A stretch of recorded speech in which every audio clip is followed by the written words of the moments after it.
Like we recording and streaming because the connection be in the bitch. So look, now reconnection successful. Like that's the bullshit. Y'all can hear the audio of the desktop, right? Keep doing. Look, you see that shit? Let me mute my notifications, bro. No, I need focus. Yeah. What? No, get that bullshit out of my face. Look though, I got this little look Shrimp Shack selling this I don't know why I'm trying to do the joint like they do on TikTok where they put the hand. They selling this strawberry shortcake shit. I'm finna try this joint. I'm finna see what this hitting for. I'm finna tell y'all what it's hitting for. We finna see what it's hitting for. Alright. I got the black spoon. It make everything taste better, so if this ain't good, then you feel me?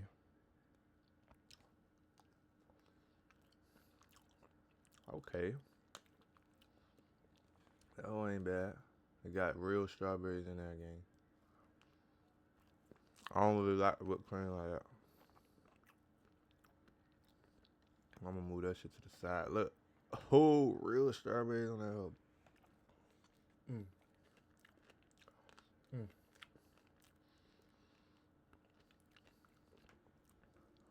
Mm.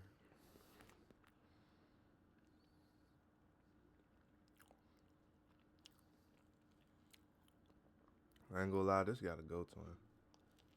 I'm gonna get the strawberry.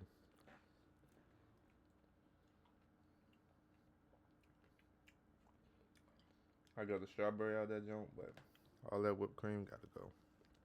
That shit nasty.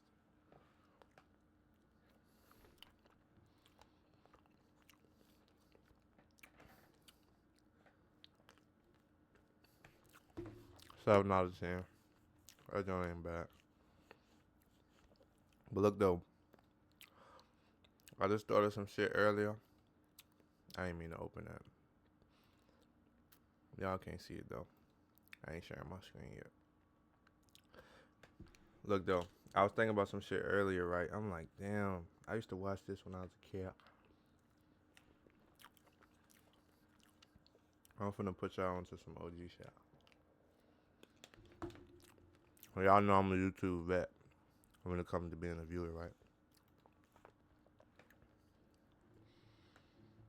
Cool, watch this.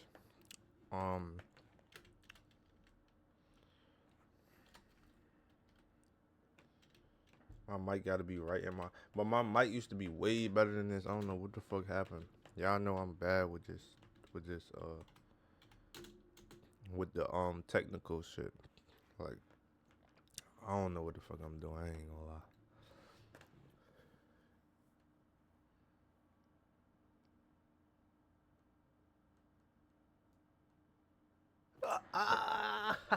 They still got it up. Bro, my connection bad as hell, bro. I hope it's don't play. Hold up. Hold on, gang. Yeah, hold on, gang. Put this shit behind the screen, yeah. Turn it that way. You know what, fuck it. Ultimate. Hold on. Ultimate cartoon fighting, man. This used to be my shit, gang. If you know, you know. Ladies and gentlemen, welcome to the UCF Ultimate Cartoon Fighting! In this corner, from the land of Ooh, Finn the human and Jake the shape-shifting dog! Slap a cow, baby! Oh yeah! And in this corner, from the undersea realm of Bikini Bottom, SpongeBob SquarePants and Patrick! But hold on. I want to see when this came out, gang. It's a playlist. This shit came out 14 years ago. 40 million views. I didn't even know. Like, that's back at the time. I wasn't even looking at views. I was just watching this shit because I wanted to. Hey man, I'm Jake. I'm Patrick. Nice to meet you. So, I guess we're supposed to fight now? I guess so. Go ahead, take your best shot. That tickles. Okay, my turn. Okay, my turn. Hey, I know that voice. Haven't we met somewhere before? No, I don't think so. You sound so familiar. Are you sure I've never seen you before. Now go away, you old blue fart. Jeez, you don't gotta be such an asshole about it. Oh yeah, they be Sponge bitch douchebag. yeah, they be cussing this shit. Bro, I was but nigga, but come on now, they made this for kids, bro. Relax. Well, Finn the human, This was it literally- seems we're pretty evenly Nigga. matched. Nigga, Adventure Time literally came on for people my age, but I'm 22 by the way. This came out 14 years ago. I don't know how old I was, but yeah, though. Adventure Time only came out around a certain period, bro. So you got to be between a certain age range. When this shit came out, you did not know shit about Adventure Time. Come on now, unless you was just old as hell watching cartoon. Not quite, Sponge Man. Like Because me, no, I I have still one watch thing that. you haven't got. A sword! Hiya! Ooh. Huh? Now you're in double trouble. I can't get loose! Patrick, ninja shuriken attack! Ninja Shuriken, hi!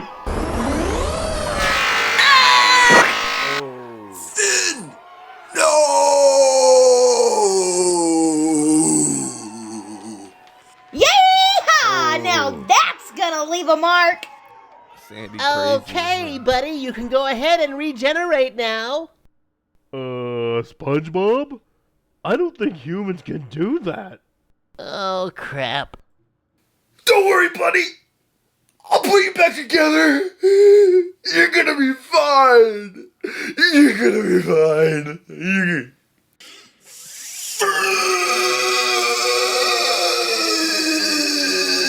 I think he created the background watch this.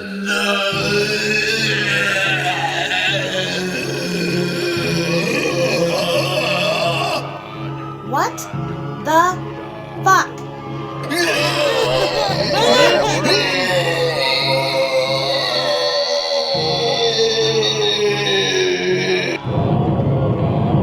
Yeah, see now he in the background. I'm alive!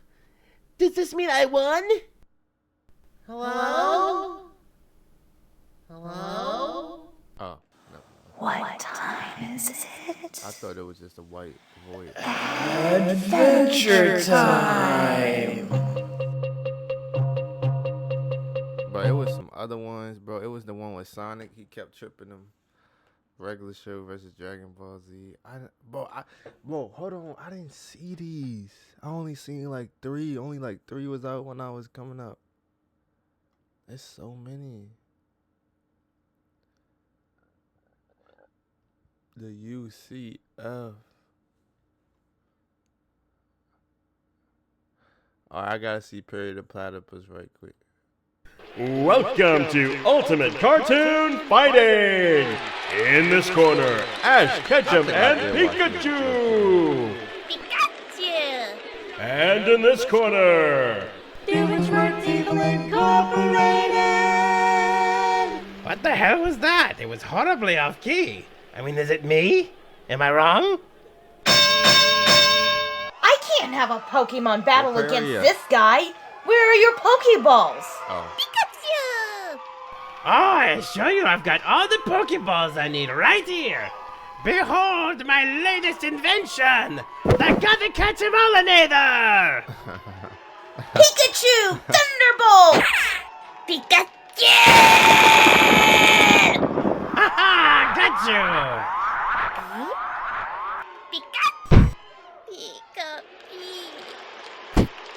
What did you do to my Pikachu! Friday. My God, the Catchemolinator absorbs Pokemon energy that I can use to rule the tri-state area! Squirtle! Charmander! I choose you! Destroy that machine! Oh look, I got 2 more Pokemon for my collection. Keep them coming, I'll have them all! Well, hello, Agent P. You're seeing all this as it's going down, so, you know what to do. Blah, blah, blah. Go get Doofenshmirtz. That's crazy. That's it. Sick 'em, boy. You believe I get paid for this, Carl? No, not particularly. Man, shut the fuck. Oh, Penny the Platypus, what a surprise! I had a feeling you'd be showing up to try to spoil my fun.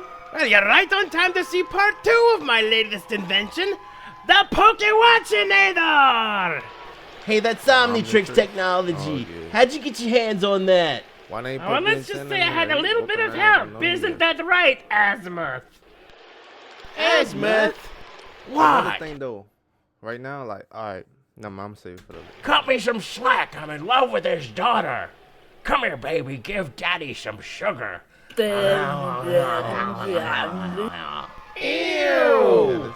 I really wish I hadn't seen that. I think I threw up a little in my mouth. I don't never. Now never I will seen use this, the though. Pokewatchinator to access the I don't powers think of the this one was out Pokemon. when I was watching. Pikachu, I choose you. At some point, I didn't download. Haha, look at me. I'm a Doofachu. Or a Peekenschmertz. I'm not sure.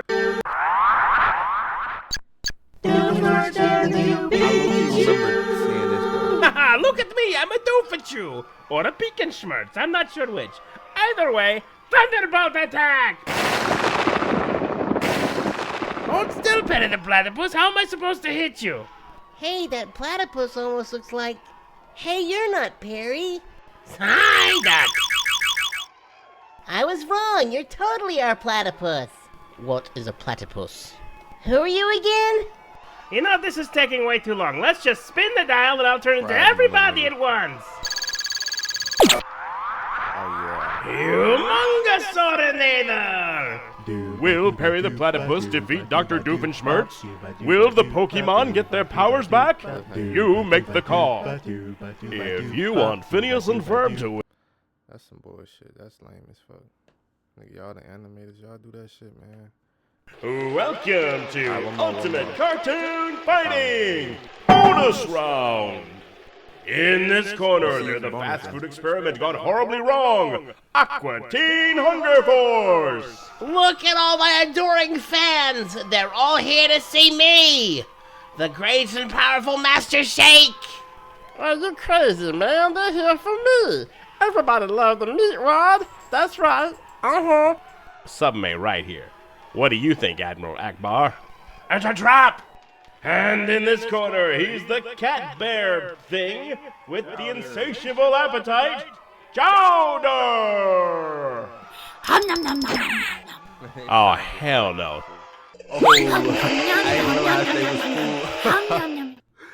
That shit funny. That boy has an eating disorder. You think so? Rada rada.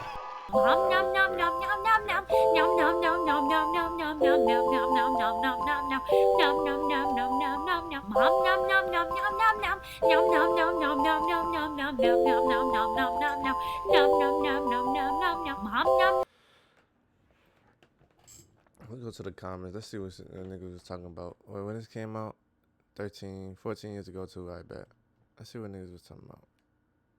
Too obvious chowder will always win against food. Yeah, they ain't talking about nothing. Bo. Alright. Now what I really wanted to react to. First,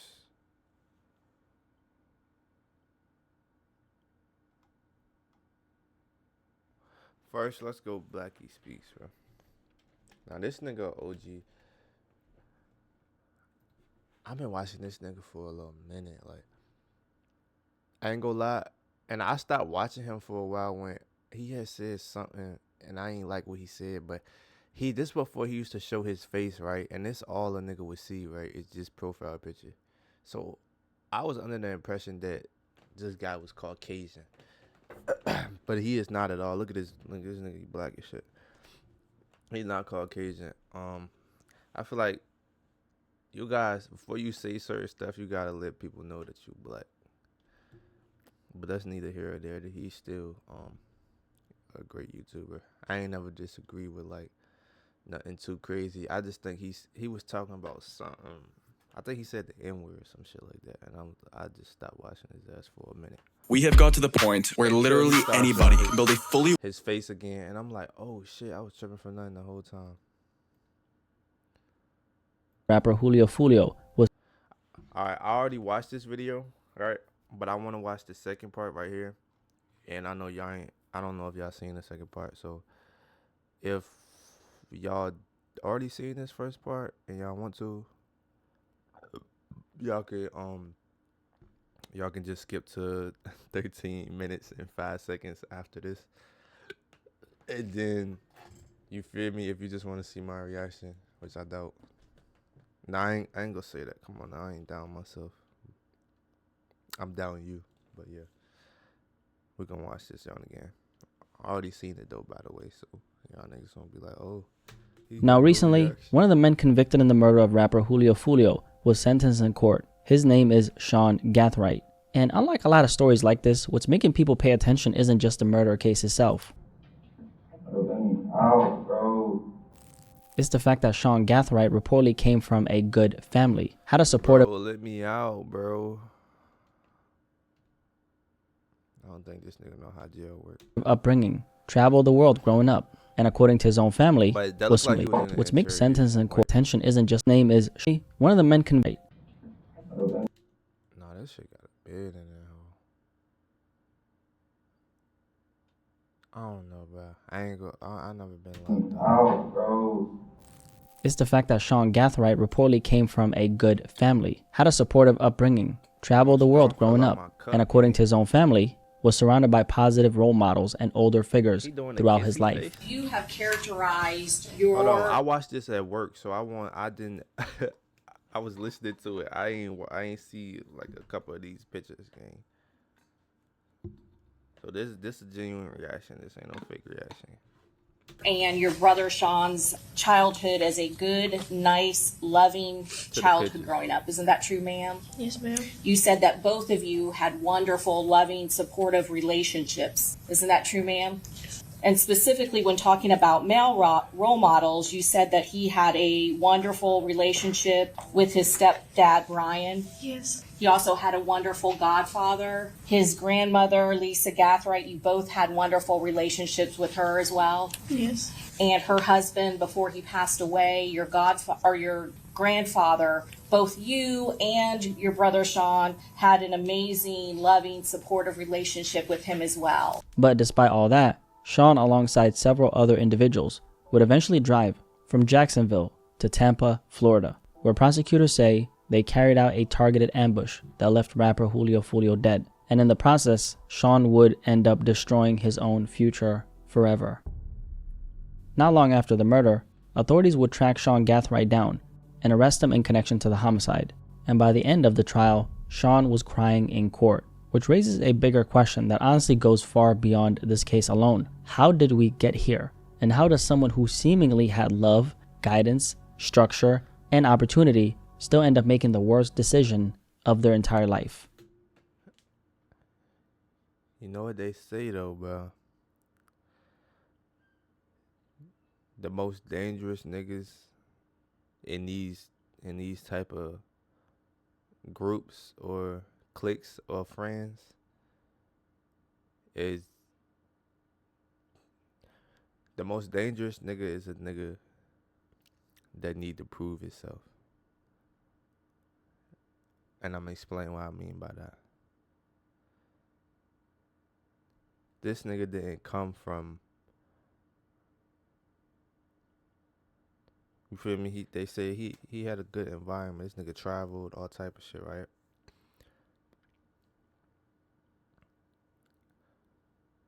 He felt like he had to prove that he was with that.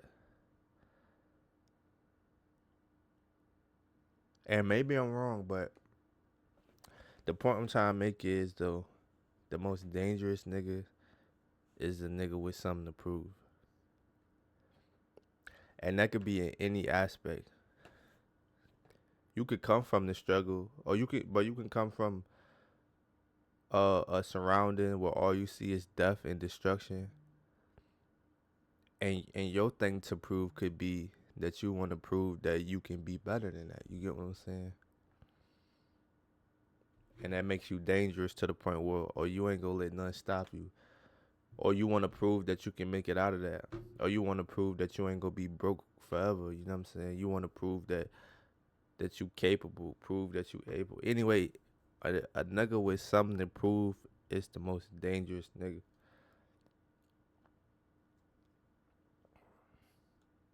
So when you got a nigga in these groups who didn't have to struggle like probably the people they around,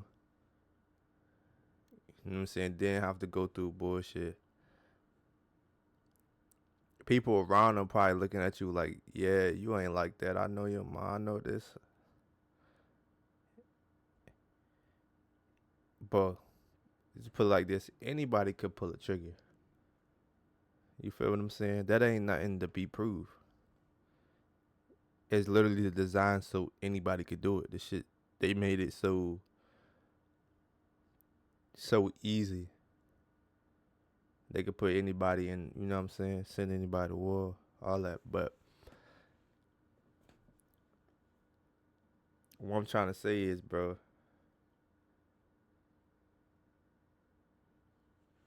any nigga can take a life no matter what background you came from. But that having something to prove makes you that much more dangerous, because you ain't trying to prove that you ain't in your surroundings. That play a big part. That's why they say, you show me your friends, I'll show you your future, right? If everybody around you trying to be, you know what I'm saying, the smartest nigga in the room, or what, the richest nigga, y'all competing with money. You get what I'm saying? That could turn to a toxic relationship, but at the same time, niggas are automatically competitive. As dudes, niggas is automatically competitive. So it's good to have a certain relationship of where it's competitive, but it's not toxic. You know what I'm saying? Or at least too toxic. Like I said, y'all competing to be the smartest nigga. Y'all competing to be the strongest nigga. Like when it comes to like working out and shit, you competing to be the best basketball player. You competing with all your teammates to be the best nigga on the team. You feel what I'm saying? That's good. But then imagine you set in an environment where everybody around you want to be a gangster. Everybody around you want to be a killer.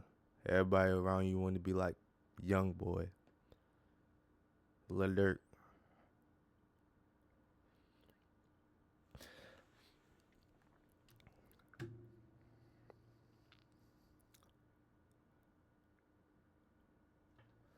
I feel like that's how this happened. And to answer Blackie's question, that's how something like this could happen. Structure and opportunity still end up making the worst decision of their entire life. Sean Gathright was described by his sister as the type of little brother who was always joking around and messing with people. The two grew up extremely close in a military family and were rarely ever separated, despite constantly moving around growing up. His sister described Sean as funny, caring, and somebody who was always there whenever she needed him. And she recalled childhood memories of him wearing her sunglasses. I mean, a picture don't tell it all, bro. But turning her TV upside down for no reason, and constantly bothering her in the way younger brothers usually do. Growing up, Sean reportedly traveled to places like Japan, Scotland, Jamaica, London, Ireland, France, and even South Africa. He also participated in karate and sports. This nigga bang. This nigga traveled in more places than most of us. And I'm not saying that mean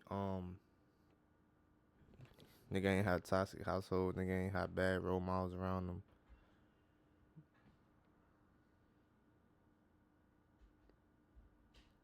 But you make a choice at the end of the day. You have more than what most niggas have that still make the right choice. You know what I'm saying? How old is bro?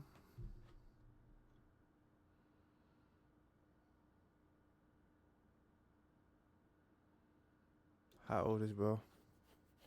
But at the same time, though, like I said before, that could make it worse. It could make it worse that you got all this, because now niggas think, oh, you ain't like that. Bro, you probably is. But you don't, it's the fact that a smart nigga or a nigga that's really like that avoid conflict or avoid trying to prove it because they know how far. Just like, I ain't gonna lie, I don't know, but try to present myself as a tough ass nigga, bro. But I'm not gonna do that because I know how far I take it. I know how far I take shit. I know how far I want to take shit. You know what I'm saying?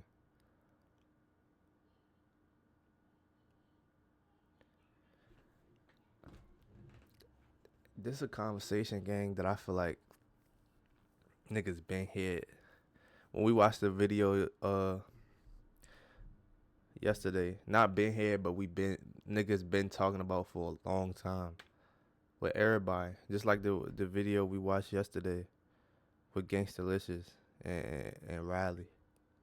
This Riley thinking that, oh yeah, he gotta prove it. Like that's how this shit go.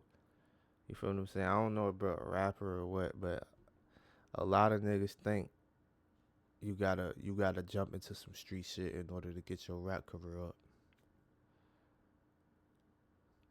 But I'm gonna let the video play, but I think this nigga was at least under 17. I mean 17 under 18. Volunteered at church food pantries, and according to testimony in court, grew up surrounded by supportive family members and positive role models throughout his life. His sister also I don't know if bro lost folks or what, and whatever beef he was in, cause I know how that feel. So I don't want to say too much. I want to watch the second video, and then we're gonna go more in depth. Described him as a loving uncle who spent a lot of time helping take care of her child and playing with him around the house. So by most accounts, Sean Gathright came across as a normal young man who had structure around him and people who generally cared about him. And honestly, that's what makes this case feel so disturbing to a lot of people watching it, because it's hard to picture this same person, the one described in court as funny, caring, well-traveled, and family-oriented. Were you remorseful as you were running back with that AR-15 in your hands? Like I said, I try to remember nothing from that night.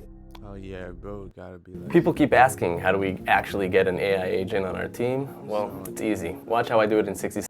Later being seen in surveillance footage, holding what prosecutors describe as an AR-style rifle and firing into a Dodge Charger during the ambush that killed rapper Julio Fulio. Now the story starts in Jacksonville, Florida. Sean Gathright and several others made the drive down to Tampa on June 22nd, 2024. At the time, Fulio had been posting his location online throughout his birthday weekend.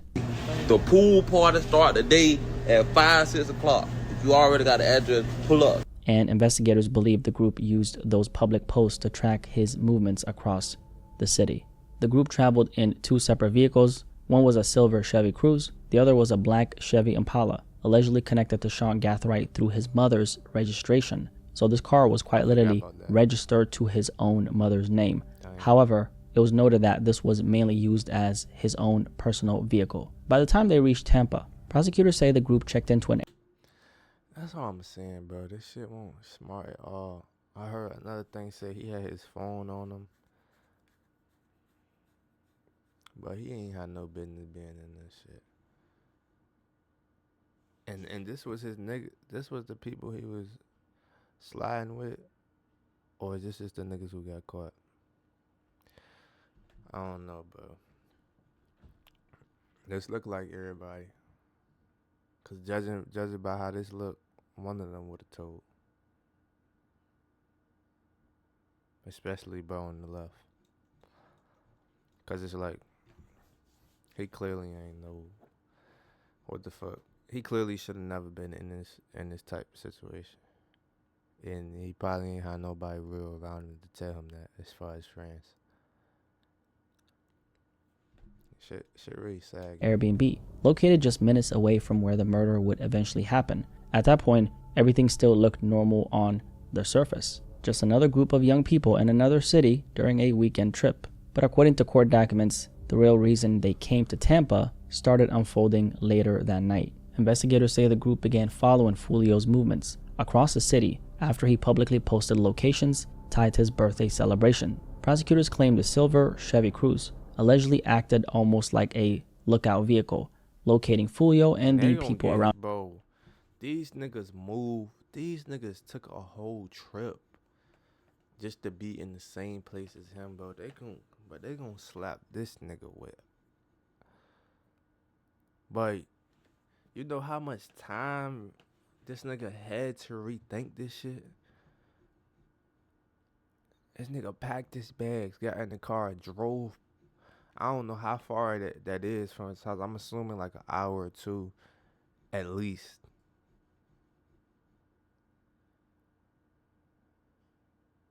Then they said he checked into the hotel. This nigga bought the Airbnb, like, or maybe somebody else did, but it's like, damn, bro, I had so much time to. This what the police looking at. Bro had so much time to change his mind. So they gonna say this don't. It was premeditated, but they gonna try to give bro the max sentence, meaning life, or they might try to shoot for the death penalty. On him before the black Chevy Impala connected to Sean would later arrive nearby. The first stop prosecutors mentioned was Teaser's Gentleman's Club, then another nightclub called Truth 18. Surveillance footage, phone records, and location data allegedly placed both vehicles near those locations. This nigga was never getting away with this shit, bro. He slid in his mom's car. He had his phone on him. This nigga caught on camera. His raps. Throughout the night, and prosecutors claim Sean's phone actually became one of the biggest pieces tying the entire timeline together. The court documents state that Sean's phone allegedly continued appearing near every major location connected to Foolio that particular night, and eventually everything led back to a hotel called Home and 2. I doubt it was more people, because they would have got him to give him up to reduce his shit. But let me keep up with the situation, because I haven't even been informed about this shit. Like, I seen when it happened, when they was arresting niggas, but I won't deep dive into looking into that shit for real. I don't really be on that shit outside of streaming.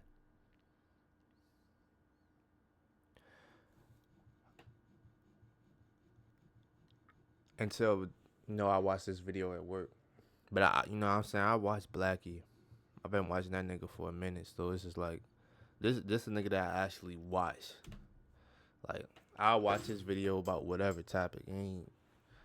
I won't hip to all this shit. I was just like, damn. I don't know if it's more information, bro. Blackie usually give all the info.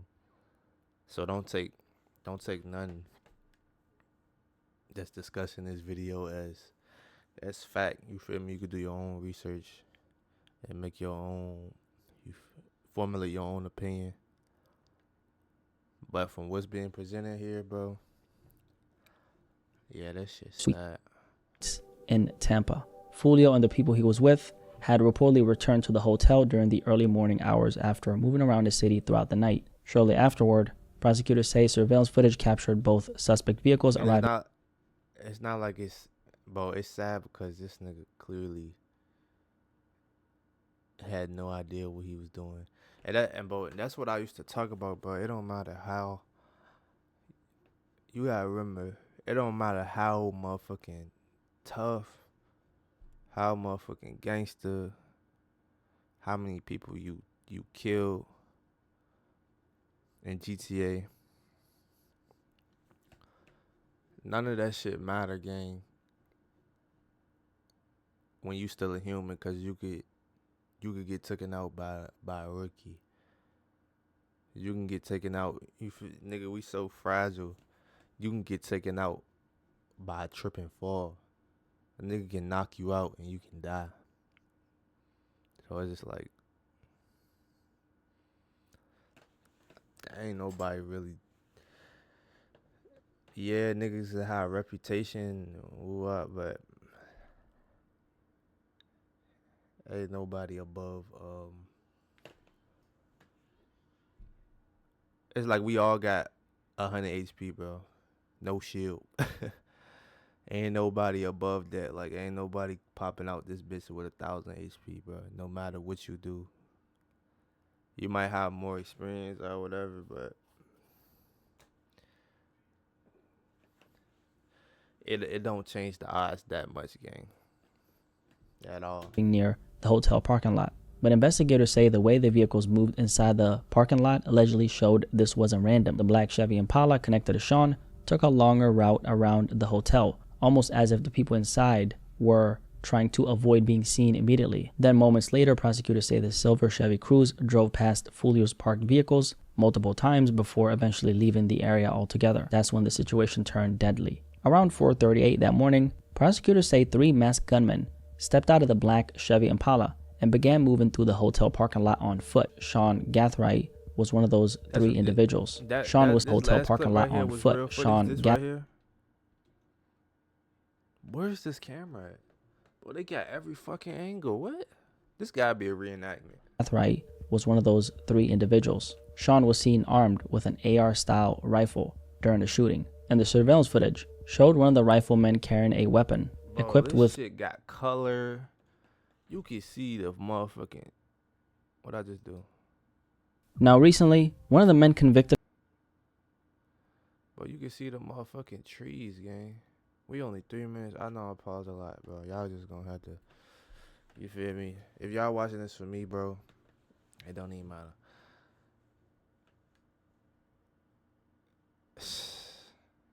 This shit An AR-style rifle and firing into a Dodge Charger during the ambush that killed rapper Julio Fulio. Now, the story starts in Jacksonville, Florida. Sean Gathright and several others made the drive down to Tampa on June 22nd, 2024. At the time, Fulio had been posted with an AR-style rifle during the shooting, and the surveillance footage showed one of the riflemen carrying a weapon.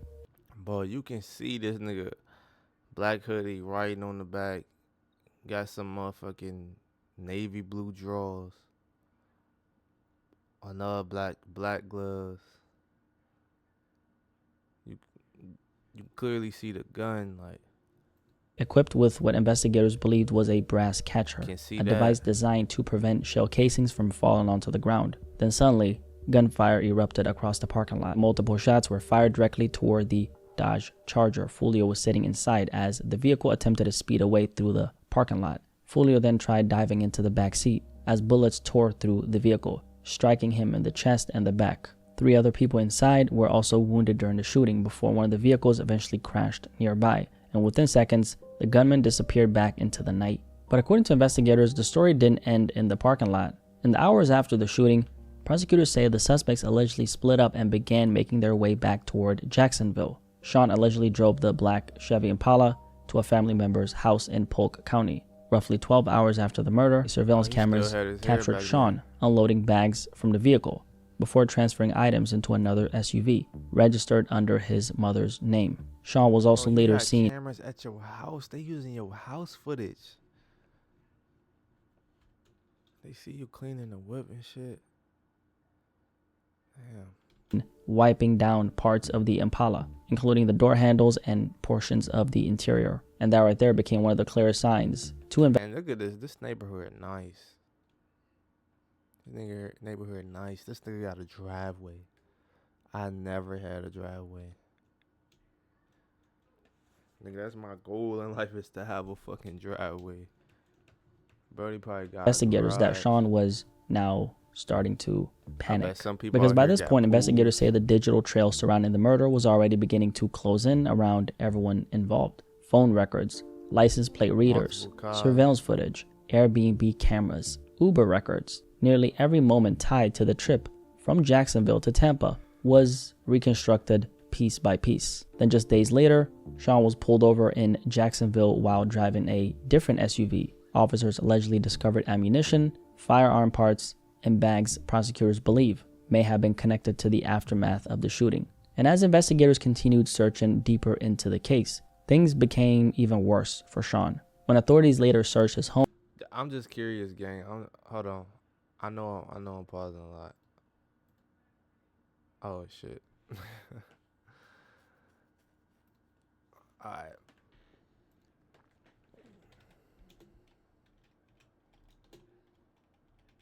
Who the fuck is that?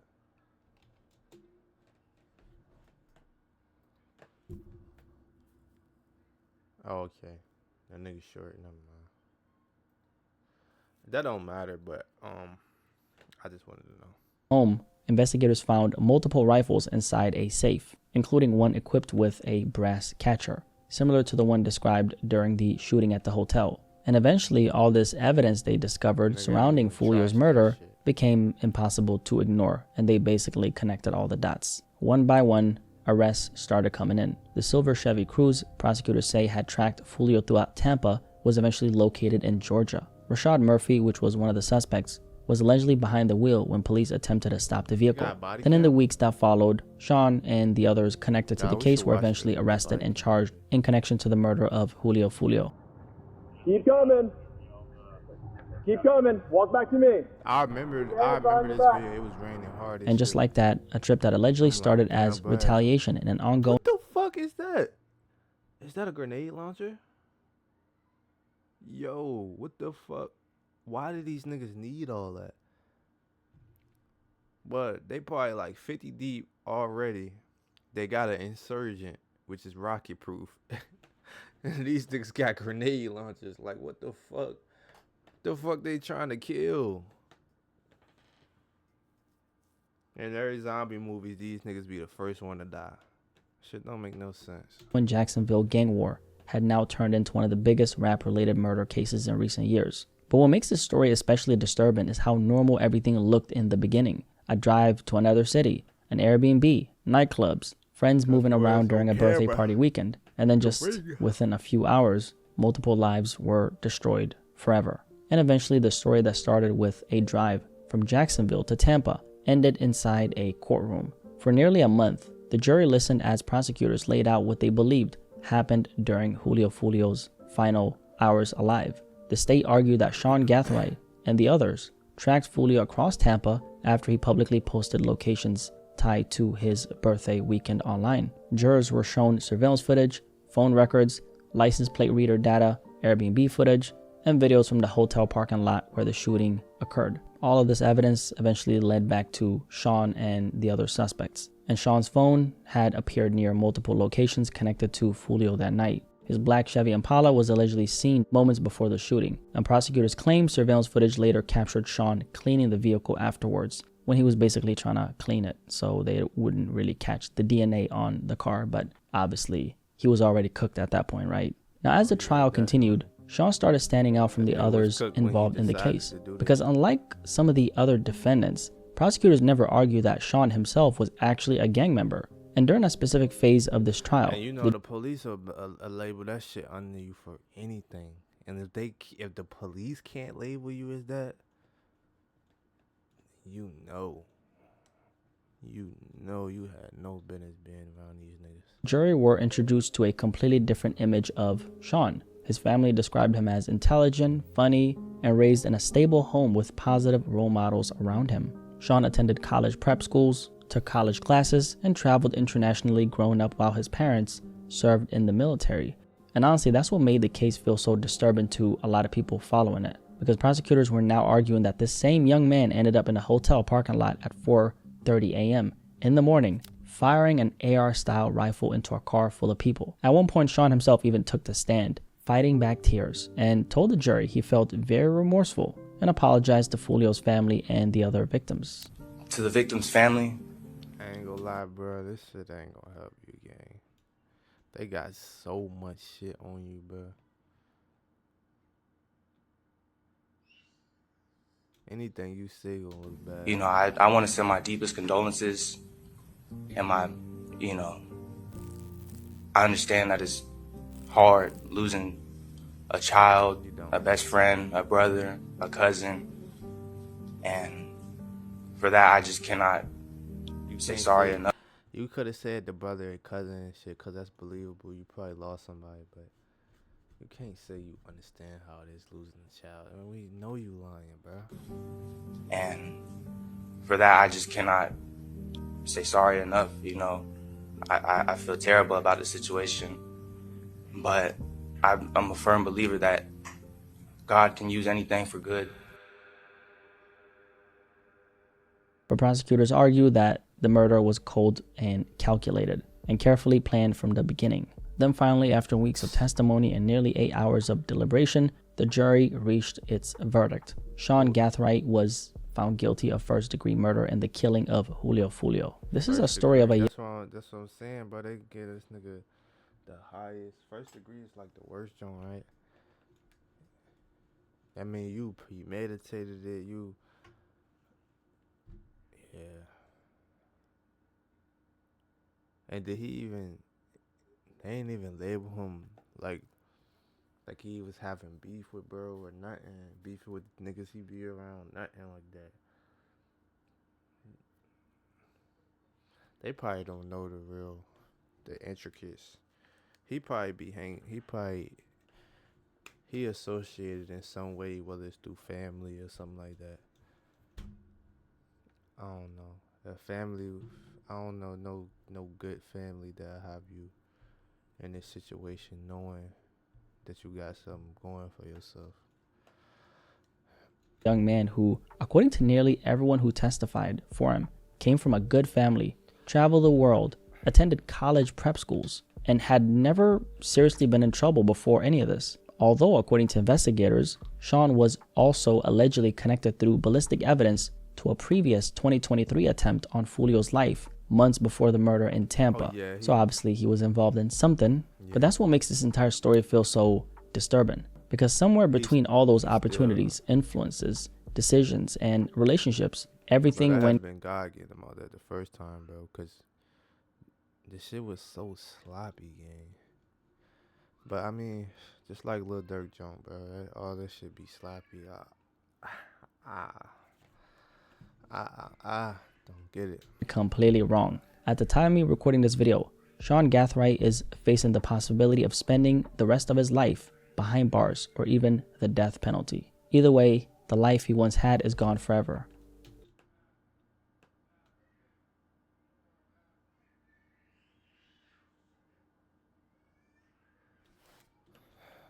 What a waste of life.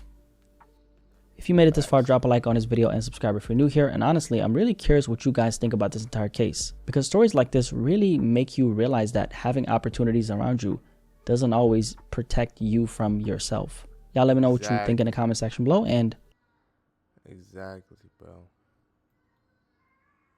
Now, the other day we spoke about Sean Gathright, a 20-year-old who many people described as a good kid before he became known as a convicted killer. Now, right after I dropped my video, Sean Gathright was officially sentenced to life in prison, alongside the other people prosecutors say were involved in the targeted killing that left rapper Julio Fulio dead. Now, I told y'all. I don't know why. I ain't even surprised. I just said damn, cause like,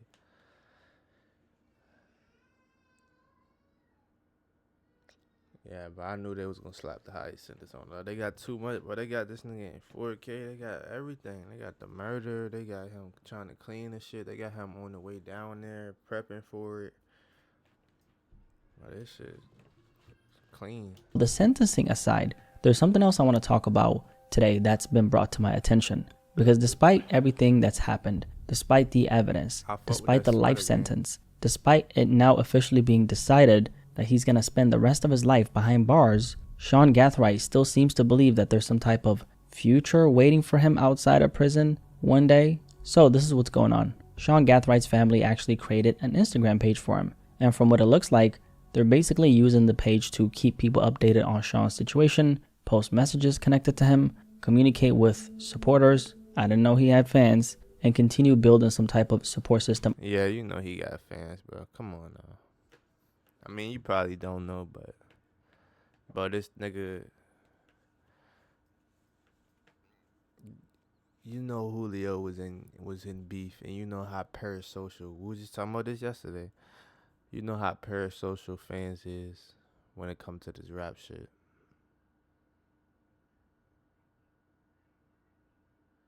So when one person get a victory in the beef, it's like all they friends celebrate too, like they had something to do with it, or like they was in beef with them. You gotta realize these niggas lost lives over this shit, and you don't even know them. You ain't lost nobody. You just listen to the music, and you celebrating somebody else's death.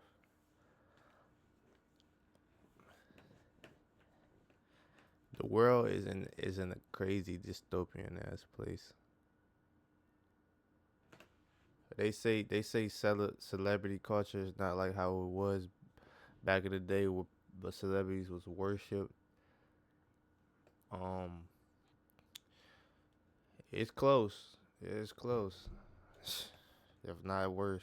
Around him while he's behind bars. Now, members of his family uploaded this post to Instagram where they said the following. Hello, family, friends, and supporters. My name is Sean Gathright, and this is my new official Instagram account, where I'll be updating and posting content regarding my journey.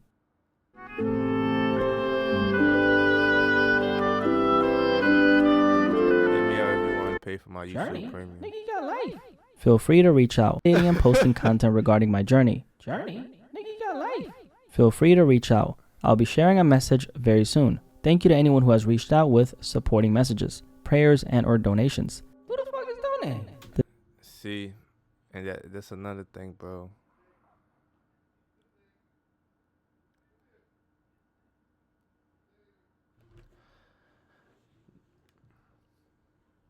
Like what I was saying yesterday.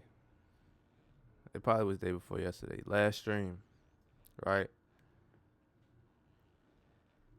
Niggas be looking at this like he said, they journey. Niggas can't wait till they get locked up so they can show they mugshot. They can, bro. Niggas actually be looking forward to shit like this. Niggas want to go to jail just so they can say they've been in jail. Now, for life,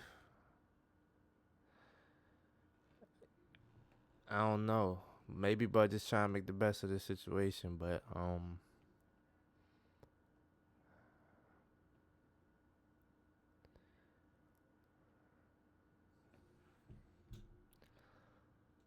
this fight is not over. Hell yeah, it is. And I haven't given up on myself or my future. Neither has my family, my girlfriend, or my friends. Consider it pure joy, my brothers and sisters, whenever you face trials of many kinds, because you know that the testing of your faith produces patience. Let patience finish its work, so that you may be mature and complete, not lacking anything.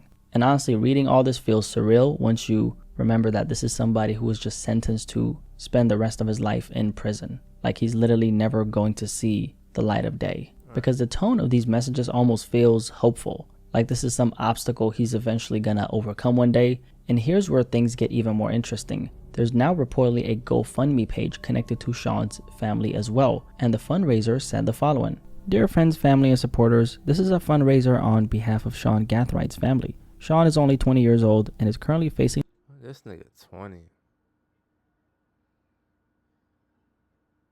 That just changed a lot from the way I'm looking at this nigga, bro. the fight of his life after being convicted in a case that has completely changed the course of his future. Anyone who truly knows Sean, He probably was. What happened in 2024? It's 2026. Alright, he was 18 back then. Sean knows he is not the person being portrayed by this case. Sean is deeply loved by his family, friends, and community. And during his they didn't even try to portray him in no bad way. Nigga, they just showed the evidence of what the nigga did. Like, he did, and there's no denying that shit. That shit make it worse. I ain't gonna lie. It make you have less sympathy for the nigga, cause I don't know. Maybe white people see it different, cause you know how they be. Oh well, yeah, he was a good kid, but they only do that for white people though. So I doubt. difficult time, we are asking for support to help his loved ones navigate the emotional and financial burdens that come with the situation. Donations will go toward supporting Sean's family and ensuring they are able to remain present and supportive throughout this process. We know Sean beyond the media portrayal and continue to believe in his heart, his humanity, and his potential for growth. He wants y'all to put money on his books, and a lot of y'all gonna do it just cause y'all fuck with rappers that's beefing with Julio. Y'all that parasocial. Y'all gonna do shit like that. And notice how nigga, whoever sent him on that hit need to be paying his. We believe every young person deserves the opportunity for redemption, healing, and the chance to become better. More than anything, we ask for prayers, compassion, and support for everyone affected. Julio was definitely affected here. No donation is too small, and even sharing this fundraiser means more than you know. We believe God is still working, even in seasons of pain and uncertainty. As difficult as this road. But as he keep talking about this shit like it's something like, oh yeah, we all like it was a breakup. He talk about it like it was a bad breakup, and two people went their separate ways.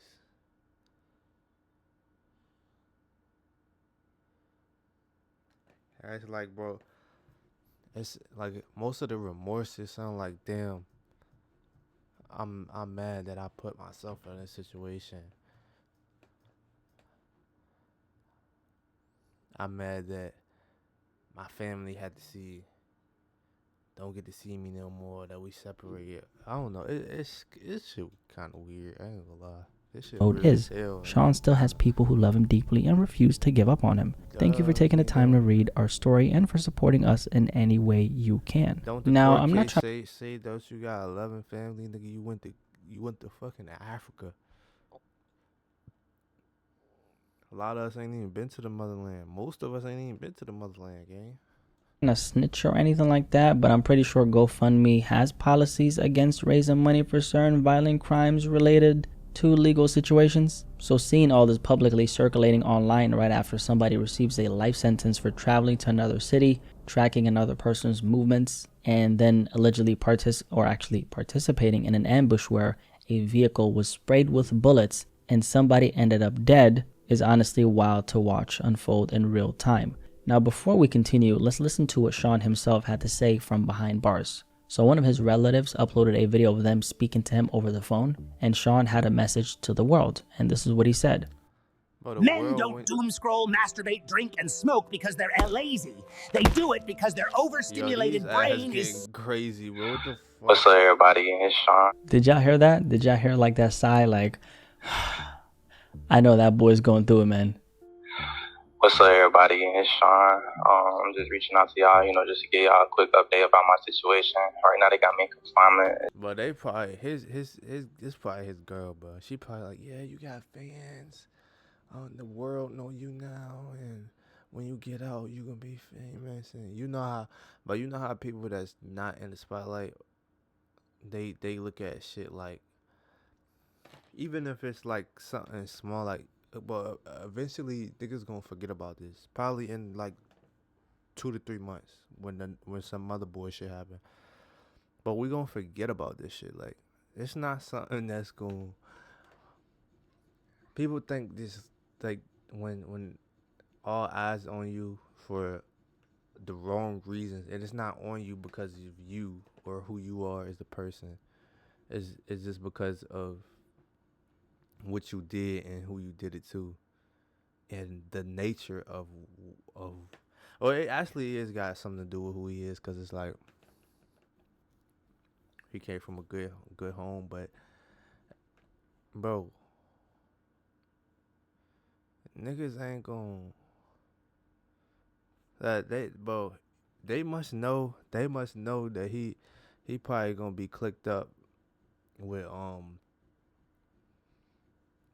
he probably gonna be clicked up on whoever sent him on that hit. I ain't gonna lie, he probably gonna be signed to the label of whoever sent him on that hit, and he gonna be the next rapper. On God, they probably already know that. and this is when he get out. This nigga 20, so bro gonna be at least 40. That ain't life 25 years. So yeah, he gonna be like 45, 46. I don't know. Y'all correct me in the comments if I sound slow. It's just a protocol thing after Friday, but I should be out of here soon, and reaching back out to everybody. I've seen, I've heard that a lot of y'all have been reaching out to my Instagram page at the official Sean G. This is my real page. This is the page that I will be, communicating to the outside world from, through my management team and stuff like that. Management team? What? I'm saying the management team and stuff like that. I really appreciate all the messages and, all the comments and the likes and the shares and the donations. It means more than y'all can understand. Like, it truly means a lot in a difficult time like this. We all know that God has the last word, and I just really appreciate y'all for seeing me in a different light. Y'all will be hearing from me soon. Like I said, I just have to get out of confinement, take a couple days, but I appreciate y'all. I love every single one of y'all, and yeah, that's it. Thank you. What you gonna now, just to clarify something, when Sean you can see his girl in the corner right here. This is definitely his girl. I don't think this is mom or nothing doing this shit. This is girl. That's it. Thank you. Now, just to clarify something, when Sean said, I'm going to be out soon, he's not talking about getting out of prison. He's talking about getting out of confinement, not prison itself.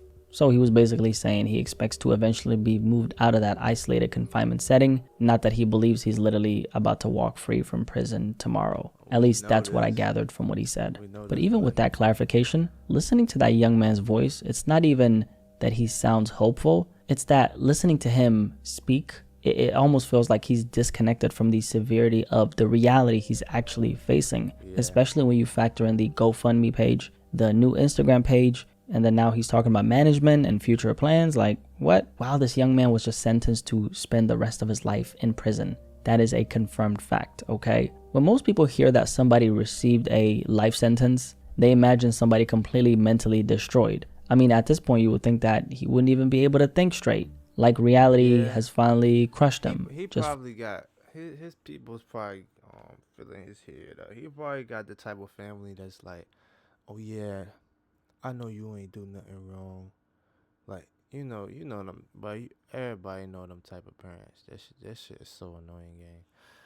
Type parents like, oh yeah, they gonna back their kids or whatever, but and never even, like, it's never a time where they make them feel like they need to reflect or they did something wrong, or you get what I'm saying? It's like, it's always on some shit like, yeah, we gonna fix it for you. We gonna get you out of here. Never really letting them face the true consequences. And I feel like that's probably another layer as to why that shit the way it is, bro.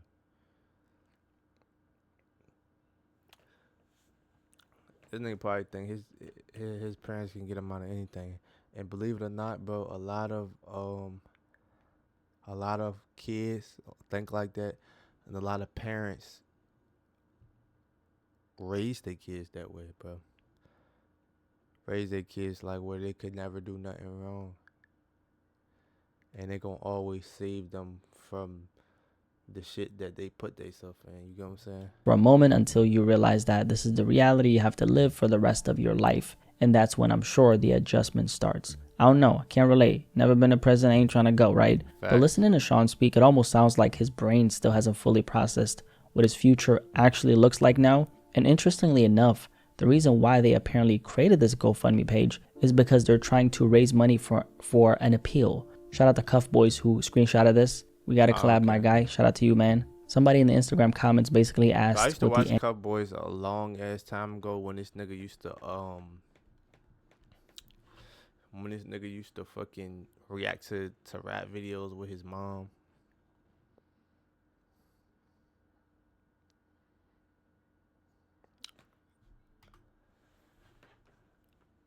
I kind of don't like his content now because it's more of like,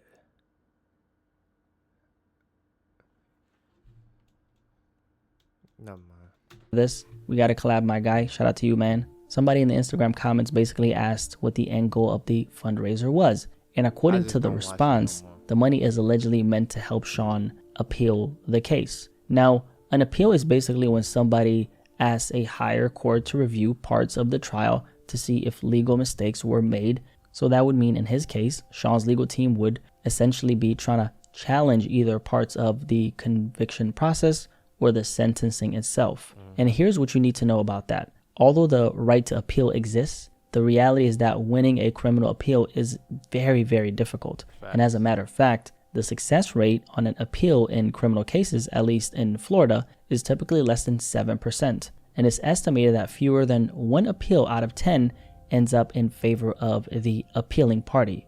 So basically, around 90% of criminal appeals are unsuccessful. Specifically for Sean, in the kind of situation that he's in, based on everything. Bro, it don't even matter if it was 70%.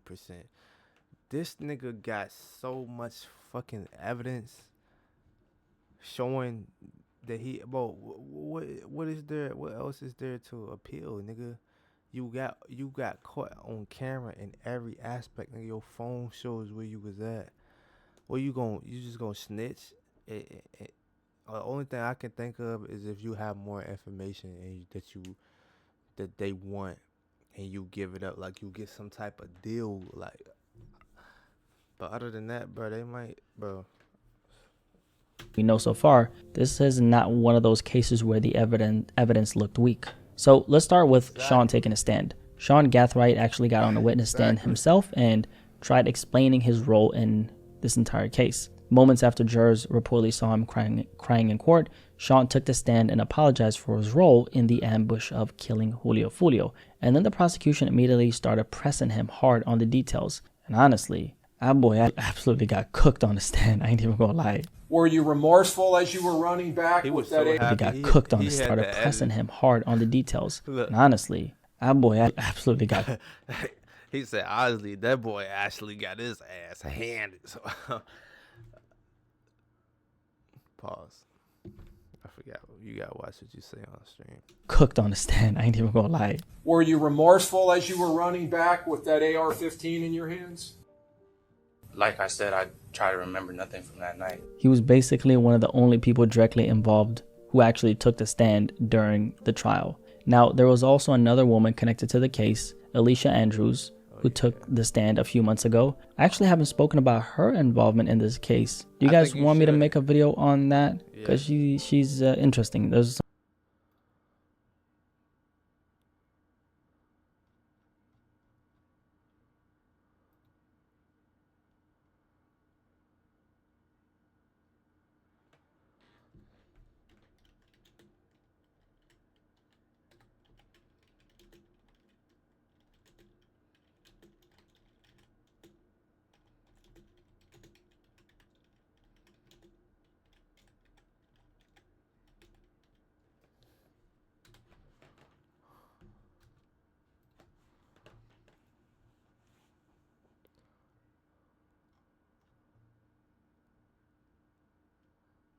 Hey, Gideon. Alright. a growing list of cases shows that I open a new tab. I did not mean to do that, but fuck it, we gonna watch that next. some interesting things about her particular case. Let me know in the comment section below if you guys want that, okay? But Sean getting up there himself completely changed the energy in that courtroom, because once the prosecution started laying out the timeline and evidence piece by piece, his entire credibility started collapsing. And throughout a lot of the questioning, it didn't really feel like Sean fully confronted the gravity of what happened. But then again, according to prosecutors, this was never accidental. The intent from the very beginning was to kill Foolio, and they planned this very, very, very carefully. At one point, he even admitted that he tried not to remember parts of what happened. And that's what makes an appeal realistically feel very difficult in a situation like this, because once prosecutors are able to lay out that level of evidence, planning and testimony directly in front of a jury, overturning the outcome becomes an uphill battle. Now, the prosecution, they described this case as dripped with premeditation. And honestly, based on everything publicly shown during the trial, it's hard not to understand why they described it that way. Facts. These people literally traveled over 3 hours to another city, track Foolio's movements online. I said at least an hour. 3 fucking hours. But this nigga had so much time to think about this shit. And who is these other niggas? I look like the nigga with the hoodie on. Who is these niggas? Searched for his location, located the Airbnb, waited for the opportunity, and then carried out an ambush killing. And afterward, investigators say they found evidence including ammunition, firearm parts, and bags allegedly connected to these suspects. The prosecutors also accused Sean of trying to wipe down his car afterward, and he was seen on this particular surveillance footage right here. And then also there's another part that I actually didn't even talk about in my last video. During the trial, prosecutors... I don't know if you can wipe the cameras, but like, this is your own shit, nigga. Reportedly showed the You couldn't drive somewhere else and do that? Jury a screen recording that Sean Gathright actually took from his own iPhone. Now the recording, I'll put it here to my right side right here. It showed Sean monitoring Foolio's movements throughout the city while repeatedly checking Airbnb listings, trying to figure out exactly where Foolio was staying that night. So basically, according to prosecutors, he was allegedly... Who he send that to? They ain't... It's something they keeping from off the media. Police doing something behind the scenes.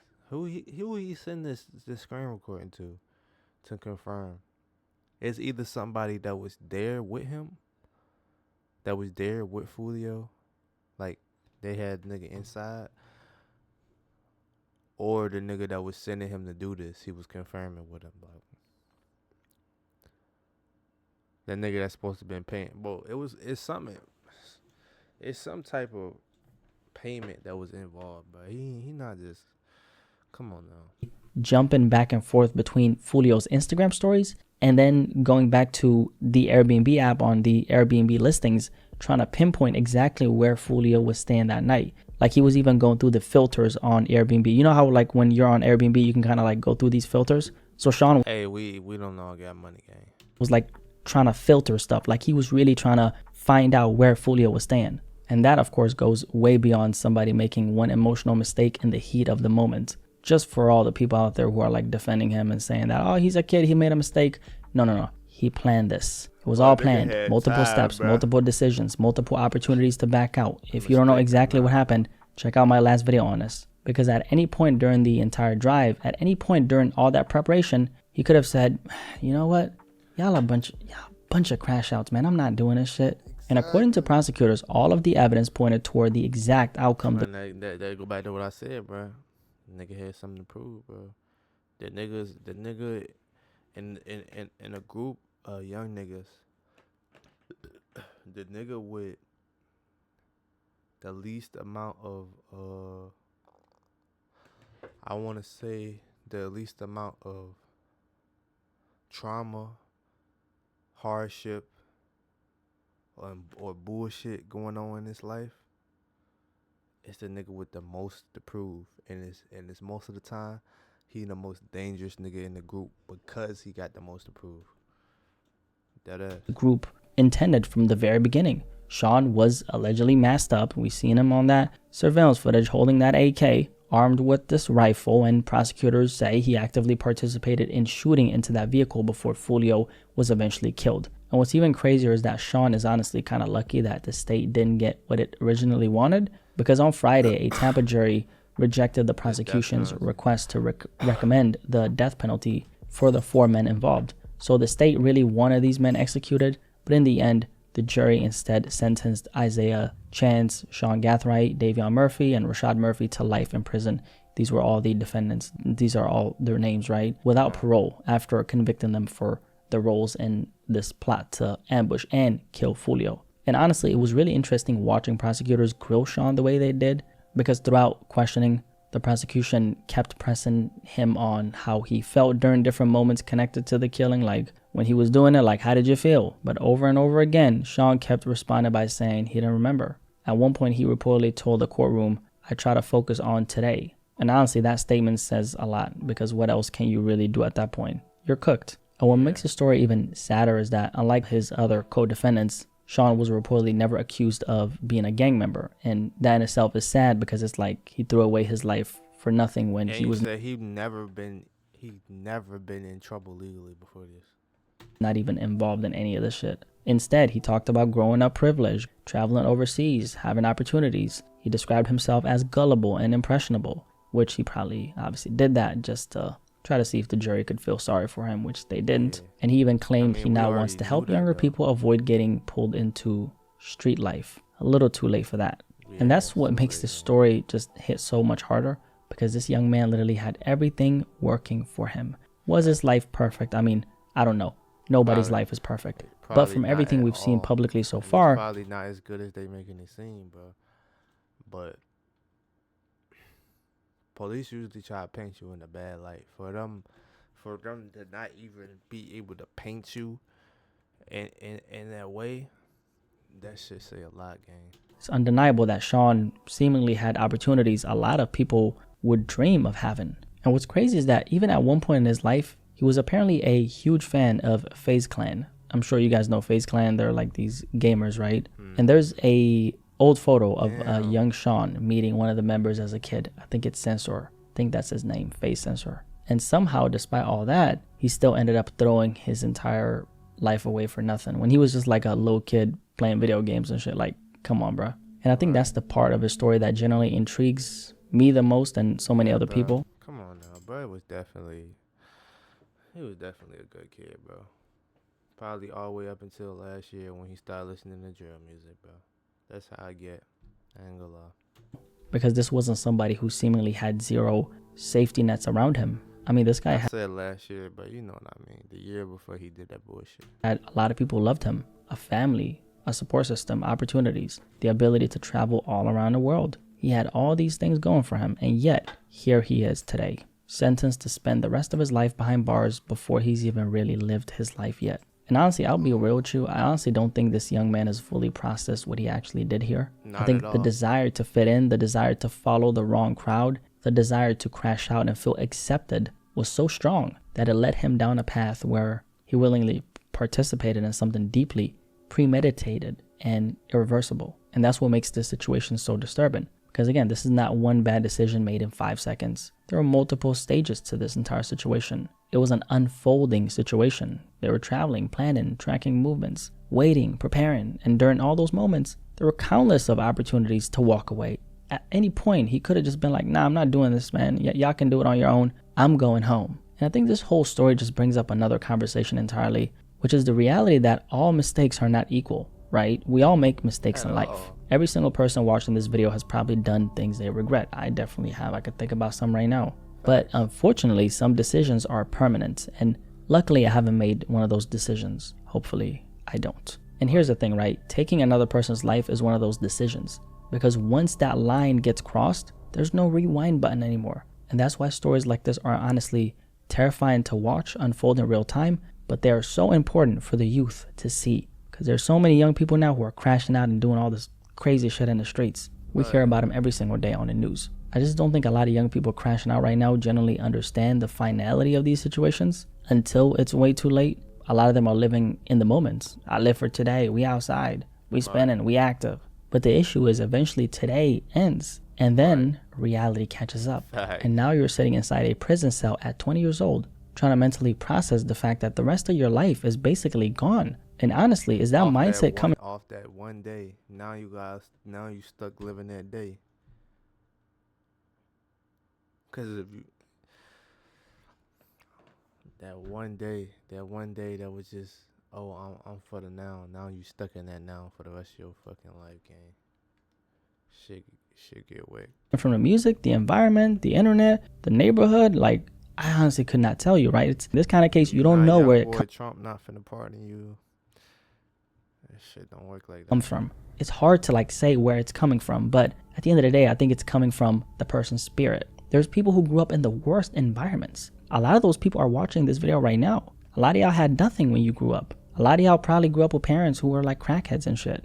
A lot of you guys might have slept on the floor. I slept on the floor when I was a kid. I didn't even have my own room, right? But a lot of you guys have really gone through hell and back. But you still made the right decisions in your life. At the very least, if you made any wrong decisions, they were probably decisions that only hurt you and not other people. Right. What I can say is this, right? We're seeing so many young people now who are just willing to throw away their entire futures for temporary validation, temporary approval, temporary emotions, and temporary people who often won't even be there once everything falls apart. And as a matter of fact, we've seen it proven time and time again that the same people you're willing to crash out with, the same people you're willing to risk your freedom for, will often be the exact same people who eventually will turn on you when the feds come knocking. Once the police gets involved, once life sentences get mentioned, once people realize they may never have their freedom again, everything changes. And for Sean Gathright, that reality is now permanent, because regardless of how hopeful he may sound, regardless of appeals, Instagram pages, support systems, or people saying they still believe that he can get out of prison and live a life outside, the reality is that this 20-year-old young man is now expected to spend the rest of his life behind bars. And that's honestly just tragic no matter which way you look at it, because it was not supposed to happen. But then again, he's in that situation because of his decisions. Yeah, and niggas live, you gotta realize, people see what we in the world where, nigga, when you look at the world, you don't see what's real. You do, but you see it through your own lens. And not only is you seeing it through your own lens, you seeing it through your own algorithm now. So you see what the fuck you want to see for real. You get what I'm saying? And the lot of shit that's pushed is, oh yeah, you see niggas rapping about murders, they still outside. You feel what I'm saying? These niggas rap about all the shit they did, they still living their life. They still turned up. Money, hoes, diamonds, chains, cars, and fame. You feel what I'm saying?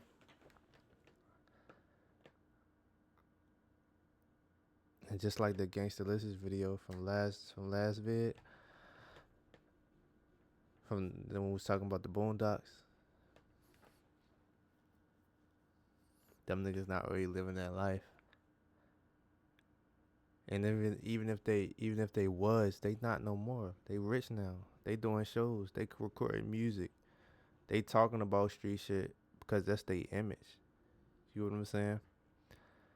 And you waking up every day actually living this shit, thinking that it's gonna get you somewhere because you watching them. But you not rich. You don't got a music career. This nigga don't rap. At least we don't know it, but we don't even know his name as a rapper. So if he had songs out, they would have charted by now. Not charted, but we would have heard about it, like it would have went viral. You feel what I'm saying?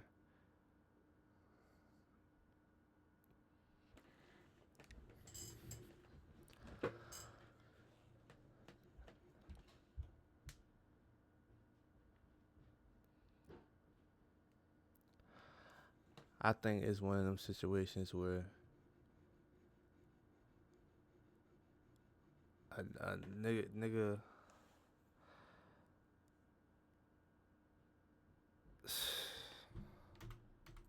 the rest of his life behind bars. And that's honestly just tragic no matter which way you look at it, because it was not supposed to happen. But then again, he's in that situation because of his decisions. Now, a lot of people are also bringing up the fact that Foolio himself wasn't a saint. And yes, at some point, maybe there's a broader conversation to be had about the things Foolio was allegedly involved in throughout his life and career. But make no mistake, when it comes to this specific situation, Sean Gathright and the others involved carried out a premeditated ambush and killed this man. And at the end of the day, they don't give a fuck, but the police don't give a fuck. You still getting life, gang. How they look at it is, boom, we killed two birds in one stone. We got a nigga who was after off the street, and then we got the nigga who did it to him off the street. Now all y'all black ass now all y'all in jail. One person dead, but But they look at it, bro. They look at it like a win-win for them. Honestly, that's how they looking at it, bro.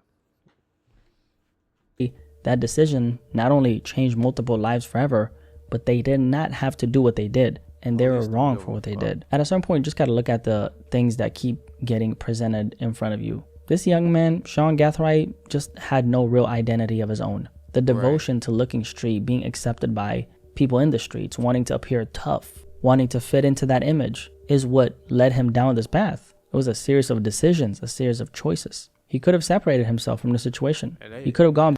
They keep showing that picture where he doing the duck lifts. I ain't gonna lie, bro. If you got a pick like that, bro.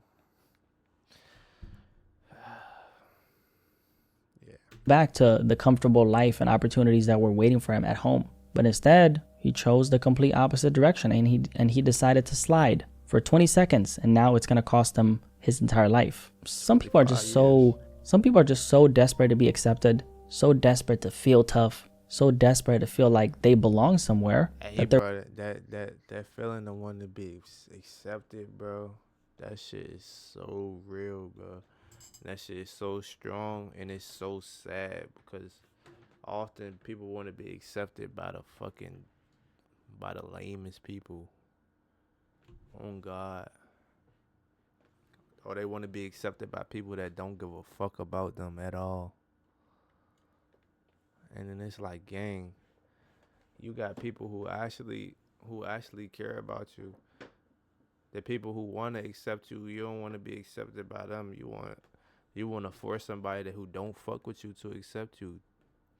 And then when they don't accept you, inevitably you can be sad. But won't they showing you the signs this whole fucking time? They telling you dead ass to your face that they don't fuck with you, and you still like, what? At some point, it's your fault.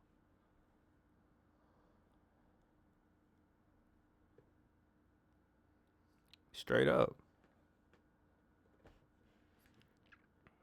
How many times you gotta keep seeing the same signs for you to actually, like, come on now. They're willing to destroy their own future just to maintain an image. And hey, if he wants to be hopeful and all that, that's completely fine. But brother, you were sentenced to life in prison without the possibility of parole. And in Florida, that basically means you're never coming home. That's what it means. You're going to grow old behind those bars, and unless something drastic somehow changes legally, you're going to die behind those prison walls until the last drop of sweat equity. Based on Mr. Gathwright's age, physical abilities, things like that, do you think that the prison would benefit from him in a work capacity if he were sentenced to life without parole?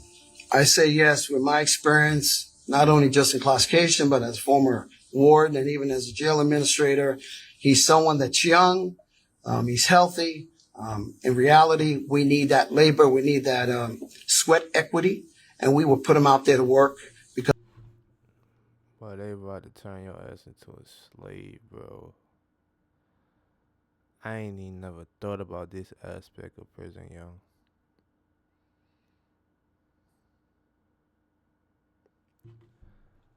God damn. Because we do have an aging prison population, jail administration, we have that. So we put these young individuals to work and get some sweat equity out of them. They finna get, they call that shit sweat equity. They mean 40 years of free fucking labor.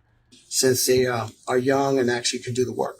And that's what makes this situation feel so dark. Even if you is getting paid, you spending that money right back with them for commissary. For toilet paper and shit. Like dark. Because this wasn't somebody with no opportunities. This wasn't somebody who seemingly had nobody around him, who actually cared about him. And yet, despite all that, he still threw away his entire life. And I think that's why they say prisons make so much money and shit like that.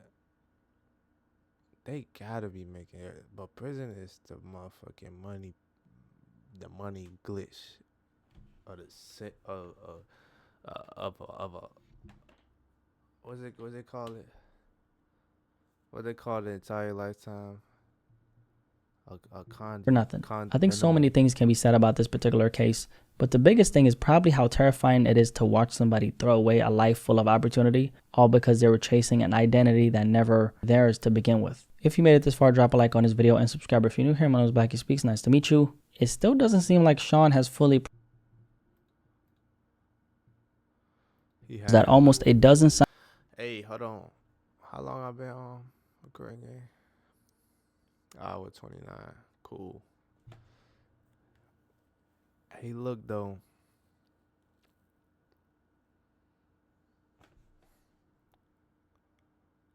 The connection back good. About fucking time.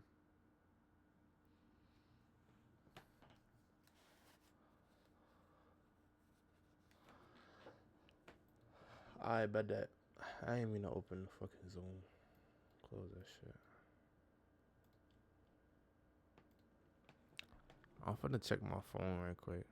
I might hop straight back on, but I might not at the same time. Anyway, the video, y'all seen the other video come on this morning? I was supposed to, I edited that bitch the same day that I got off live, and that shit, bro, that shit was rendering right. It was rendering while I did the second live, but I didn't realize that I couldn't do that, cause it just wouldn't render. So when I got off live, I just sat and let it do this shit, like just sat and let it render. That shit did not render, bro. That shit did not render. I came back. That junk said like 15 minutes. I came back. That shit said an hour. I said I had to go to sleep at that point. You feel me? So, nigga had other shit to do the next day. I had work and shit, but yeah though. So the second part to that live gonna go up today. This video might not go up until the next day, honestly. But I'm finna start recording anyway right here, cause I was recording, cause the stream was fucking lagging at first. I said, fuck it, I'm gonna just record this bitch. Alright though. See you on the next vid. My vids be I said